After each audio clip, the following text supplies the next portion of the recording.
Que Dieu nous bénisse. Je suis le prophète Nianou Ghislain, connu aussi sous le nom de Daddy Royal, président fondateur des Églises Omega. Ce matin, j'ai un thème que je veux partager avec quelqu'un et je sais pour ma part que ce thème te fera du bien. Je voudrais que tu t'installes très bien parce que c'est un message prophétique de la part du Seigneur pour toi. Que Dieu te bénisse. Le thème de ma prédication est « Il vient du ciel un bruit pour toi ». Nous allons prendre le livre de Actes chapitre 2 et je vais t'amener à comprendre quelque chose pour ta destinée. Alléluia. La Bible dit en Actes chapitre 2 à partir du verset 1, le jour de la Pentecôte, ils étaient tous ensemble dans le même lieu. Tout à coup, il vint du ciel un bruit comme celui d'un vent impétueux. Et il remplit toute la maison où ils étaient assis. Des langues de feu semblables à des langues de feu apparurent sur chacun et se posèrent sur chacun d'eux. Ils furent tous remplis du Saint-Esprit et se mirent à parler en d'autres langues selon que l'Esprit leur donnait de s'exprimer. Alléluia. Voici un thème formidable sur lequel je veux m'appuyer pour changer la destinée de quelqu'un par la parole. La Bible dit il envoya sa parole et les guérit et les fit échapper de la fosse. Selon le psaume 107 à partir du verset 20. Je veux dire à quelqu'un ce matin que seule une parole va repositionner ta destinée. Regardez-moi ce qui se passe ici en Actes chapitre 2. Il est question d'un rendez-vous, une fête qui est organisée par le Juif qu'on appelle la fête de la Pentecôte. Et c'est une fête qui a lieu chaque année où des Juifs viennent à travers le monde pour se rencontrer afin d'adorer le Dieu d'Israël. Mais regardez ce qui va se passer. Au cours de ce rassemblement, il y avait un petit groupe de personnes qui étaient isolées quelque part dans une chambre qu'on appelle la chambre haute.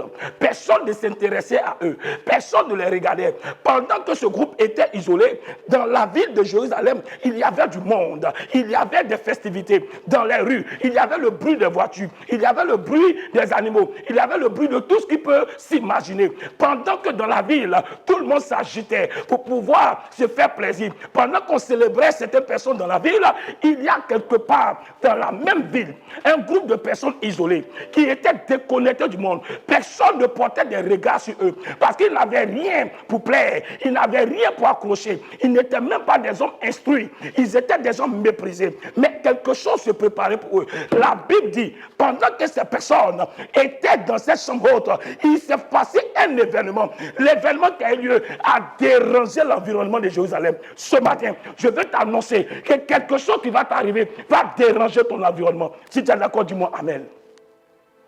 Regardez ce qui se passe. La Bible dit, pendant que Jérusalem était en activité, quelque chose s'est produit dans un endroit isolé. Je ne sais pas à combien de kilomètres ils étaient du centre-ville de Jérusalem. Je ne sais pas dans quel côté de la ville ils étaient cachés. Mais je sais une chose, ce qui s'est passé là-bas a permis aux gens de savoir qu'il y a quelque chose qui s'est produit dans la vie de quelqu'un. Laisse-moi te dire, actuellement tu vis une situation où dans un coin reculé de la ville, où personne ne s'intéresse à toi. Tu vis des situations où personne n'a l'égard pour toi. Actuellement, autour de toi, les gens célèbrent leur fête, les gens célèbrent leur mariage, les gens célèbrent leur voyage, toi-même célèbres leur diplôme, mais personne ne te regarde, personne ne porte des regards sur toi, parce que tu n'as rien pour accrocher, tu n'as rien pour donner. Mais laisse-moi te dire une chose, si la terre t'oublie, je déclare, si les hommes t'oublient, le ciel ne va pas t'oublier. Dis-moi Amen. Regarde même ce qui va se passer. La Bible dit, tout à coup, oh Mamaga Sakarabayata, tout à coup, écoutez-moi bien, il y a eu une intervention plus, il y a eu une interruption divine du temps. Quelque chose s'est passé. Le temps a été bloqué sur la vie de Jérusalem. Je prophétise et je déclare que le temps se bloque maintenant autour de toi et que le ciel s'intéresse à ta situation au nom de Jésus. Bien-aimé, je suis venu te donner une parole. Le monde ne s'intéresse pas à ce que tu es. Personne ne s'intéresse à ce que tu es.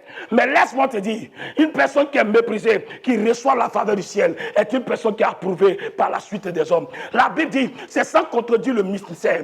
C'est le supérieur qui bénit l'inférieur. Or, la terre est inférieure, le ciel est supérieur. La terre qui est l'inférieure a minimisé ses disciples. Ne regarde pas ses disciples. Or, c'était des gens qui étaient porteurs de vie. Il y a en toi un message qui va changer les nations. Il y a en toi une destinée qui va bouleverser les nations. Mais personne ne regarde dans ta direction parce que ton jour n'était pas encore arrivé. Mais ce matin, si tu entends la voix de cette prédication, je déclare qu'il viendra du ciel un bruit pour toi. Tout à coup, le ciel parlera pour toi. Je déclare que le ciel parlera sur tes études, le ciel parlera sur ton travail, le ciel parlera sur ta famille, le ciel parlera sur ton mariage. Même si la terre ne s'intéresse pas à toi, même si les gens ne s'intéressent pas à toi, il y a quelqu'un dans les cieux. Job disait, je sais que mon Rédempteur est vivant, il se lèvera le dernier pour me secourir. Je déclare à ma prière, ma parole, que le ciel se lève maintenant pour te secourir au nom de Jésus. Écoute-moi bien, regarde les événements qui arrivent quand le ciel se souvient de toi.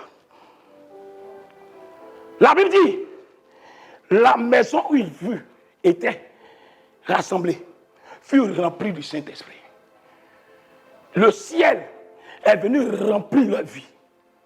Je déclare, là où tu avais un vide, là où tu avais un vide physique, un vide spirituel, un vide matériel, un vide psychologique même, un vide émotionnel, je déclare, pendant que tu as les yeux tournés vers le ciel, pendant que tu crois au Dieu sacré des Hébreux, pendant que tu crois à Jésus-Christ de Nazareth, pendant que tes prières montent, je déclare que le Saint-Esprit répondra à tes prières et il viendra remplir ta destinée. Regarde ce qui se passe quand le Saint-Esprit remplit ta destinée. La Bible dit, des langues de feu se posaient sur chacun d'eux et ils ont commencé à parler en d'autres langues. Ça veut dire que quand le Saint-Esprit vient dans ta vie, tu ne parles plus le langage ordinaire des hommes, tu ne parles plus le langage commun. Il y a un nouveau langage que Dieu te donne. Ça veut dire que la Bible dit que le faible dit que je suis fort et le pauvre dit je suis riche. Ça veut dire quand le Saint-Esprit descendra, lui qui t'appelait maudit va changer de langage,